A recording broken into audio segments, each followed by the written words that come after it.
S, ರಾಹುಕಾಲಕ್ಕೆ 15 ನಿಮಿಷ ಮುಂಚೆ ಅದು ಸಿದ್ದರಾಮಯ್ಯ ಅವರೇ ಹಾಕ್ಕೊಂಡಿರುವಂಥ ಮುಹೂರ್ತನ ಅಥವಾ ಅಧಿಕಾರಿಗಳೇನಾದರೂ ರಾಹುಕಾಲ ಬಂದುಬಿಡುತ್ತೆ ಸರ್ ಬೇಡ ಅಂತ ಏನಾದರೂ ಹೇಳಿದ್ರು ಅಥವಾ ಬೇರೆ ಯಾರಾದರೂ ಅವರಿಗೆ ಸಲಹೆ ಕೊಟ್ಟರೋ ಗೊತ್ತಿಲ್ಲ. ಆ ರೀತಿ ಇದೆ. 10ವರೆಗೆ ಏನೋ ರಾಹುಕಾಲ ಸ್ಟಾರ್ಟ್ ಆಗುತ್ತಂತೆ. ಅದಕ್ಕೂ ಮುಂಚಿತವಾಗಿ 15 ನಿಮಿಷ ಮುಂಚಿತವಾಗಿ ಅವರು ಬಜೆಟ್ ಮಂಡನೆ ಮಾಡೋದಕ್ಕಿದ್ದಾರೆ. ಸಿದ್ದರಾಮಯ್ಯ ಅವರು ವೈಯಕ್ತಿಕವಾಗಿ ಅನೇಕ ಸಂದರ್ಭದಲ್ಲಿ ಹೇಳ್ಕೊಂಡಿದ್ದಾರೆ, ನಾನು ಅದನ್ನೆಲ್ಲ ನಂಬಲ್ಲ ಅಂತ. ಆದರೆ ರಾಹುಕಾಲ, ಗುಳಿಗ ಕಾಲ, ಯಮಗಂಡ ಕಾಲ ಇಂಥದ್ದೆಲ್ಲ ಜ್ಯೋತಿಷ್ಯದಲ್ಲಿದ್ದಾವೆ. ಸೊ ಆ ಕಾರಣಕ್ಕಾಗಿ 15 ನಿಮಿಷ ಮುಂಚಿತವಾಗಿ ಅವರು ಬಜೆಟ್ ಮಂಡಿಸ್ತಾರೋ ಗೊತ್ತಿಲ್ಲ. 10 ಗಂಟೆ 15 ನಿಮಿಷಕ್ಕೆ ಬಜೆಟ್ ಮಂಡಿಸೋದಕ್ಕಿದ್ದಾರೆ ಮುಖ್ಯಮಂತ್ರಿ ಸಿದ್ದರಾಮಯ್ಯ. ಸಹಜ ಕುತೂಹಲದ ಜೊತೆಗೆ ಅನೇಕ ಪ್ರಶ್ನೆಗಳಿಗೆ ಇವತ್ತು ಉತ್ತರ ಸಿಗತ್ತೆ ಅಂತ ನಾವು ಭಾವಿಸಬಹುದು. ಯಾಕಂತಂದರೆ ಕಳೆದ ಬಾರಿಗೆ ಇದ್ದಂಥ ಪರಿಸ್ಥಿತಿಗೂ ಈ ಬಾರಿಗೂ ವ್ಯತ್ಯಾಸಗಳಿದ್ದಾವೆ. ಕಳೆದ ಬಾರಿ 8 ತಿಂಗಳಿಗಷ್ಟೇ ಗ್ಯಾರಂಟಿಗೆ ದುಡ್ಡು ಕೊಡಬೇಕಿತ್ತು. ಈ ಬಾರಿ ಇಡೀ ವರ್ಷಕ್ಕೆ ಆ ದುಡ್ಡು ಕೊಡಬೇಕಾದಂಥ ಅಗತ್ಯ ಇದೆ, ಹಣ ಹೊಂದಿಸಬೇಕಾದಂಥ ಅಗತ್ಯ ಇದೆ. ಎಲ್ಲಿಂದ ಏನು ಎತ್ತ ಪ್ರಶ್ನೆಗೆ ಉತ್ತರ ಸದ್ಯಕ್ಕಂತೂ ಸಿಗ್ತಾ ಇಲ್ಲ. ಏನು ಮಾಡ್ತಾರೆ ಅನ್ನೋದಕ್ಕೆ ಅವರೇ ಸ್ವಲ್ಪ ಹೊತ್ತಲ್ಲೇ ಉತ್ತರ ಕೊಡುವುದಕ್ಕಿದ್ದಾರೆ. ಏನಾಗತ್ತೆ, ರಾಜ್ಯದ ಮುಂದಿನ ಆರ್ಥಿಕ ವರ್ಷದ ಭವಿಷ್ಯ ಏನಿರುತ್ತೆ ಅನ್ನೋದನ್ನು ಮುಖ್ಯಮಂತ್ರಿ ಇವತ್ತು ಪ್ರೆಸೆಂಟ್ ಮಾಡೋದಕ್ಕಿದ್ದಾರೆ.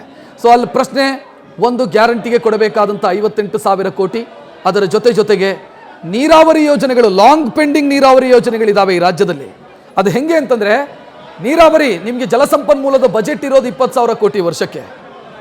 ಪೆಂಡಿಂಗ್ ಕಾಮಗಾರಿದು ಎಷ್ಟಿದೆ ಅಂತಂದರೆ 1 ಲಕ್ಷ ಕೋಟಿ ಮೇಲೆ ಇದೆ. ಅಂದರೆ 5 ಪಟ್ಟು ಜಾಸ್ತಿ ಇದೆ. ಎತ್ತಿನ ಹೊಳೆಯಿಂದ ಹಿಡಿದು ದೊಡ್ಡ ಯೋಜನೆಗಳು ಕುಂಟುತ್ತಾ ತೆವಳುತ್ತಾ ನರಳುತ್ತಾ ಸಾಗ್ತಾ ಇದೆ. ಸೊ ಅವುಗಳಿಗೊಂದು ಏನಾದರೂ ದಾರಿ ತೋರಿಸಬೇಕಲ್ಲ, ಎಲ್ಲಿಂದ ಗೊತ್ತಿಲ್ಲ. ಇದರ ಜೊತೆಗೆ ಇನ್ನೊಂದು ಸಮಸ್ಯೆ ಎದುರಾಗುತ್ತೆ ರಾಜ್ಯ ಸರ್ಕಾರಕ್ಕೆ ಈ ಬಾರಿ, 7th ಪೇ ಕಮಿಷನ್ನು. ಸೊ ಅದರದ್ದೊಂದು ಸಮಸ್ಯೆ ಇದೆ. ಅದಕ್ಕೆ ಬೇಕಾದಂಥ ದುಡ್ಡು ಹೊಂದಾಣಿಕೆ ಮಾಡಬೇಕಾದಂಥ ಅಗತ್ಯ ಇದೆ. ಸೊ ಇದೆಲ್ಲದರ ಮಧ್ಯೆ, ಸವಾಲುಗಳ ಮಧ್ಯೆ ಸಂಭ್ರಮ ಇರುತ್ತಾ ಇವತ್ತು? ರಾಜ್ಯದ ಜನ ಸಂಭ್ರಮಿಸುವಂಥ ವಾತಾವರಣ ಇರುತ್ತಾ ಗೊತ್ತಿಲ್ಲ. ನೋಡ್ತಾ ಇದ್ದೀರಿ, ಈಗ ನೀವು ನೋಡ್ತಾ ಇರುವಂಥ ದೃಶ್ಯ ಇದು ಚಲವರಾಯಸ್ವಾಮಿ ಸೇರಿ ಪ್ರಮುಖ ಸಚಿವರುಗಳು ಕೂಡ ಇದ್ದಾರೆ ಅಲ್ಲಿ. ಮುಖ್ಯಮಂತ್ರಿ ಅದು ಜಮೀರ್ ಅಹಮದ್ ಖಾನ್ ಅವರನ್ನ ಕೂಡ ನೀವು ನೋಡಬಹುದು. ಮುಖ್ಯಮಂತ್ರಿ ಸ್ವಲ್ಪ ಹೊತ್ತಲ್ಲೇ ಬಜೆಟ್ ಮಂಡಿಸ್ತಾರೆ.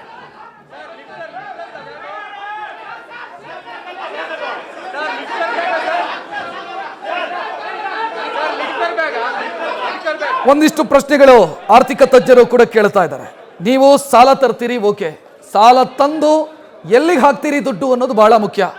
ಅನುತ್ಪಾದಕ ಯೋಜನೆಗಳಿಗೆ ನೀವು ದುಡ್ಡು ಹಾಕಿದರೆ ಅದರಿಂದ ರಾಜ್ಯಕ್ಕೆ ಅನುಕೂಲ ಆಗತ್ತಾ ಗೊತ್ತಿಲ್ಲ. ಫಾರ್ ಎಕ್ಸಾಂಪಲ್ಲು, ನಾನು ವೈಯಕ್ತಿಕವಾಗಿ ಸಾಲ ತಗೊಂಡೆ ಅಂತ ಅನ್ಕೊಳ್ಳೋಣ. ನಾನು ಸಾಲ ತೆಗೆದಂಥ ದುಡ್ಡನ್ನು ನನ್ನ ಊರಲ್ಲಿ ನನ್ನ ಜಮೀನಿಗೆ ಇನ್ವೆಸ್ಟ್ ಮಾಡಿದೆ ಅಂತ ಅಂದ್ಕೊಳ್ಳಿ. ಒಂದು 500 ಅಡಿಕೆ ಗಿಡ ಹಾಕಿದೆ ನಾನು. ಅದರಿಂದ ನನಗೆ 5 ವರ್ಷದ ನಂತರ ಇನ್ಕಮ್ ಇದೆ. ಅದರಲ್ಲೇ ಸಾಲ ತಂದ ದುಡ್ಡಲ್ಲಿ ನಾನು ಬಿರಿಯಾನಿ ಮಾಡಿ ಊರಿಗೆಲ್ಲ ಹಂಚಿದೆ ಅಂತ ಅಂದ್ಕೊಳ್ಳಿ. ಬರ್ಡೇ ಪಾರ್ಟಿ ಅಂತ ನಾನು ಸೆಲೆಬ್ರೇಟ್ ಮಾಡಿದೆ ಅಂತ ಅಂದ್ಕೊಳ್ಳಿ.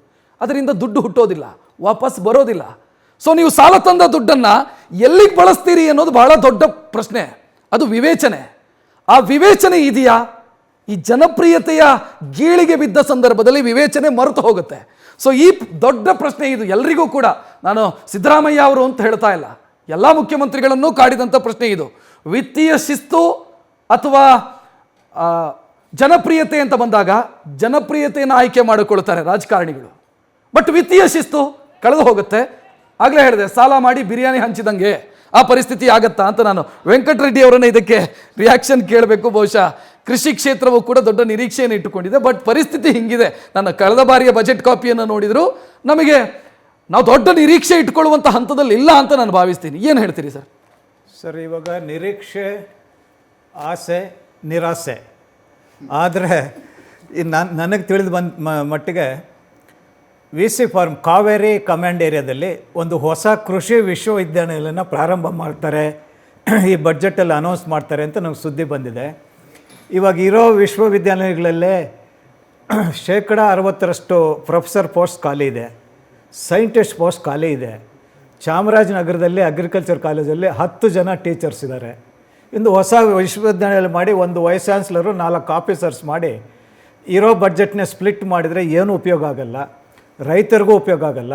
ಅದರ ಬದಲು ಒಂದು 500 ಕೋಟಿ ಬಡ್ಜೆಟ್ ಪ್ರಾವಿಷನ್ ಮಾಡಿ ಮಂಡ್ಯದಲ್ಲಿ ಒಂದು ಕೃಷಿ ವಿಶ್ವವಿದ್ಯಾಲಯ ಮಾಡಿದರೆ ಸಂಶೋಧನೆ, ಭತ್ತ ಮತ್ತು ಕಬ್ಬು ಸಂಶೋಧನೆ ಮಾಡಿ ತಂತ್ರಜ್ಞಾನನ ರೈತರಿಗೆ ಮುಟ್ಟಿಸೋವಂಥ ಕೆಲಸ ಆಗಬೇಕು ವಿನಃ ಇರೋವಂಥ ಈ ಬೆಂಗಳೂರು ಕೃಷಿ ವಿಶ್ವವಿದ್ಯಾಲಯ ವೀಕನ್ ಮಾಡಿ ಇನ್ನೊಂದು ಮುಚ್ಚುವಂಥ ಪರಿಸ್ಥಿತಿಗೆ ಬರುತ್ತೆ.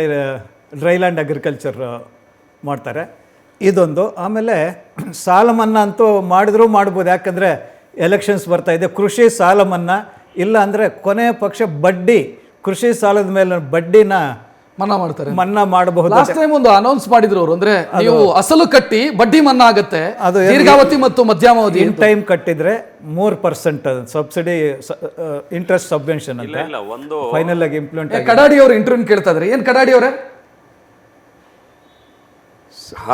ಲಾಸ್ಟ್ ಟೈಮ್ ಅವರು ಬಡ್ಡಿ ಮನ್ನಾ ಮಾಡ್ತೀವಿ ಅಂತ ಹೇಳಿದ್ರು, ಮಾಧ್ಯಮಾವಧಿ ಮತ್ತು ದೀರ್ಘಾವಧಿ ಅಂತೇಳಿ. ದೀರ್ಘಾವಧಿ ಅಂತೂ ಮಾಡಲೇ ಇಲ್ಲ, ಮಾಧ್ಯಮಾವಧಿ ಮನ್ನಾ ಮಾಡ್ತೀವಿ ಅಂತ ಹೇಳಿದ್ರು. ಅದು ಯಾರು ಕಟಬಾಕಿದಾರರಿದ್ದಾರೆ ಡಿಸೆಂಬರ್ ತನಕ, ಅವರು ಫೆಬ್ರವರಿಗೆ ಹಣ ಕಟ್ಟಿದ್ರೆ ಮಾತ್ರ ಅನ್ನುವಂಥದ್ದು ಅವ್ರದ್ದು ಇದಿದೆ.